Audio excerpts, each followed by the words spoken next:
Hello and welcome to another edition of Fours and Sixers with me, Swaminathan. As always, I have Gomesh with me. We are a day away from the second qualifier between Rajasthan and Hyderabad. Should be a very intriguing match. Your thoughts on the match, and then we'll look forward to. I think they're very different kinds of teams in the way they approach the format. Probably one of the best bowling attacks against the best batting attack if it clicks. Yeah, I'm not entirely sure if they are the best batting attack, but they've combined in a way that they've worked out in the way that they are the most explosive batting attack in this particular season of the IPL. But it should be an exciting contest. Again, it's happening in Chennai, Chepauk, and I personally expect a lot of assistance for spin with the way what it turned out to be in Ahmedabad between Rajasthan and Bangalore. Again, I expect Ashwin and Chahal coming into play big time, and that is where probably Rajasthan has an advantage. For that, they'll probably have to bowl first, but again, we'll have to wait and see.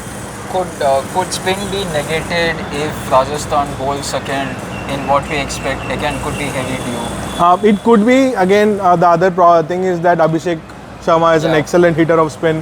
It's not. They don't necessarily have a strong matchup, especially against the not South Africa, Sunrisers Hyderabad openers. But they will once again rely on Trent Boult to do the bidding for early on.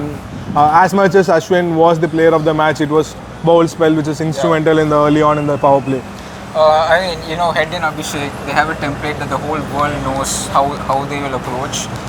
Boult is one of the best, not just the best new ball bowler, he's almost the best new ball bowler in terms of taking wickets in the white ball format, both white ball formats.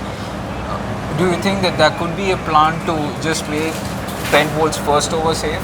I don't think so, because the way they are set up to go after bowlers, and giving Boult the early over will only do a lot of good for his confidence, and he'll probably trying to bowl 3 overs on the trot in the power play.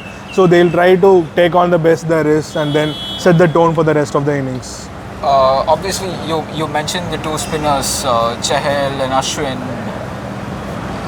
Could Klaasen be a factor? He could be. I mean, considering that Chahal doesn't bowl within the first 6 overs, so they will have probably 3 to 4 overs of Chahal against Klaasen. Klaasen is going to be the X factor here for Sunrisers Hyderabad, and same for Rajasthan. Like Shimron Hetmeyer again, he's not been a regular in Rajasthan 11, but he showed what he can do when he comes into the 11, as he did against Bangalore in the eliminator, and even the last time when they played last season against Chennai, he was the one who took Rajasthan to the above par score, and it's something they have not done throughout the season. The top order has performed extremely well for Rajasthan. The middle order is untested, and they're the cameos, but they will need a lot more from the middle order, especially in the absence of Josh Butler up front. But again, coming back to Klaasen, the batting lineup is predominantly Rahul Tripathi, top 3 with Rahul Tripathi and then Klaasen, with a void in between, filling up with Nitish Kumar Reddy and whoever comes in and goes as a floater.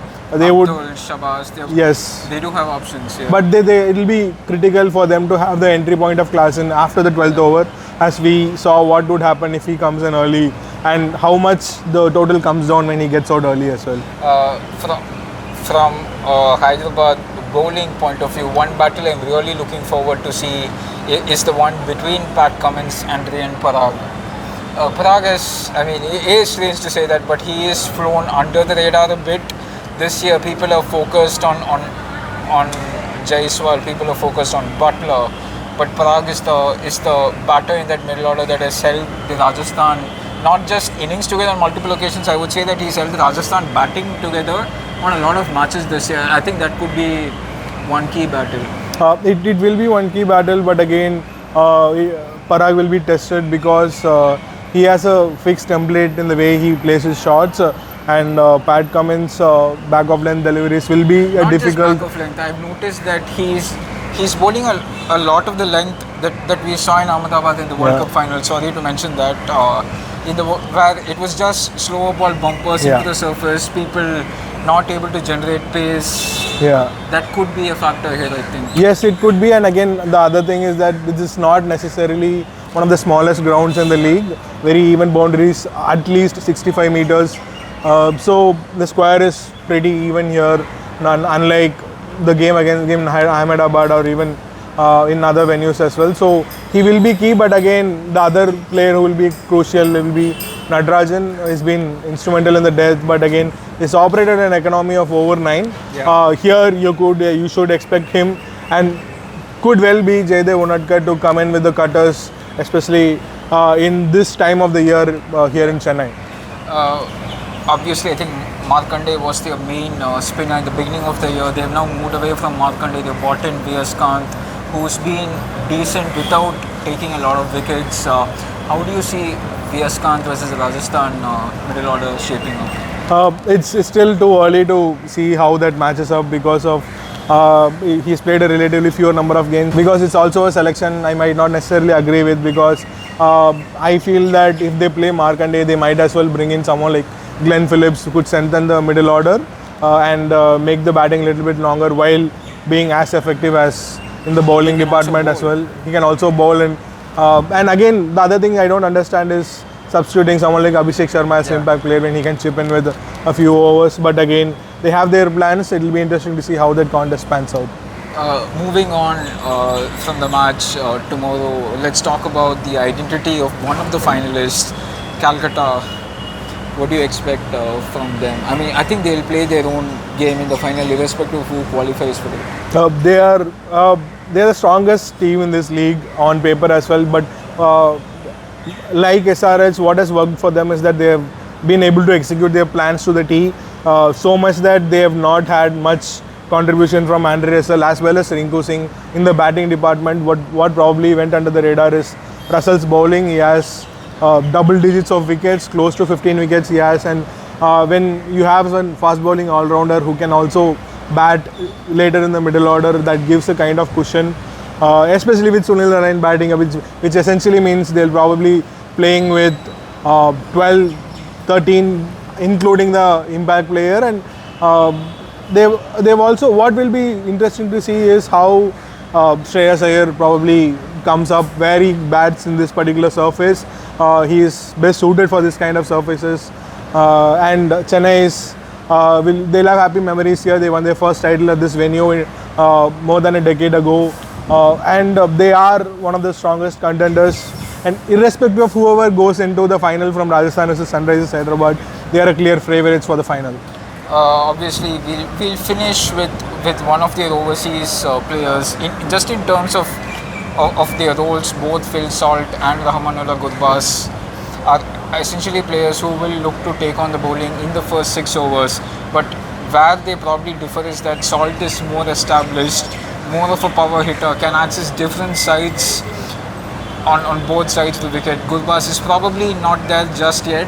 How do you see the whole Gurbaz-Narine axis shaping up?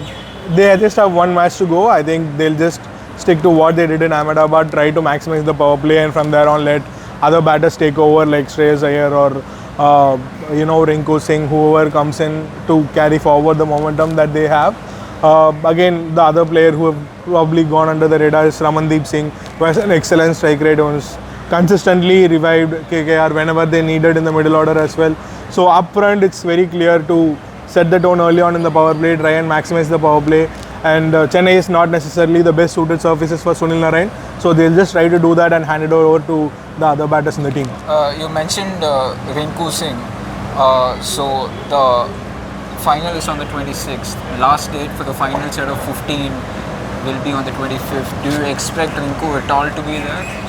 It's a tricky thing, and I am not talking about the World Cup squad for people who are not really sure. Yes, I mean, ideally they should or they could, but I am not entirely sure they will, because Rohit has made it extremely clear that he wants 4 spinners in the team, and for them to make that change, they will have to let go of 1 spinner at least, or 1 pacer, which will once again bring their pace attack extremely to the minimal of resources, and especially with the injury concerns. It's a long tournament. It's not just league stages as well as semi-finals. There's also Super 6 stage.